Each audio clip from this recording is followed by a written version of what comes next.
Am I the a-hole for grounding my son over my other son falling off a table at the school library? My two older boys are in the 11th and 6th grade. Their schools are right next to each other, and are only connected by the library, which has one for the middle and high school, but sometimes the middle schoolers come to the high school side to use the computers at lunch. On Tuesday, my 17-year-old Jack and some of his classmates had a group project that was due, but their handwriting was so awful, so their teacher sent them to the library to type it out. As it would happen, my 11-year-old Christopher was there with his friends on the computers on their lunch. Christopher saw Jack and his friends and started showing off. Christopher got on the library table to dance and fell off. He landed on his elbow and needed surgery. Apparently the librarian was in her office and not supervising. Jack texted me and I was in a complete panic. I had some time to piece together the events and asked Jack, why the F didn't you stop your brother? I don't care if you had to drag him off the table.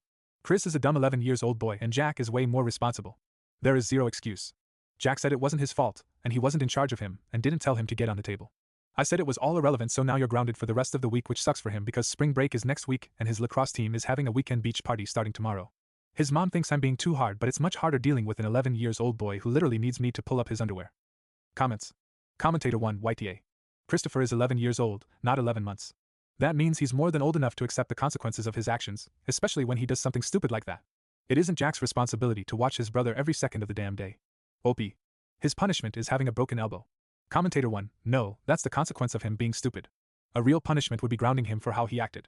Because Christopher was the one that chose to get on top of the table and act the fool. OP. He is grounded. He can't even play video games with one hand. Commentator 1, and yet you still want to punish Jack for Christopher's stupidity. Because as I said before, it's not on him to watch his brother every second of the day. OP. No, punishing him for not telling Chris to get off the table. Commentator 2, what is your punishment? OP. The bill.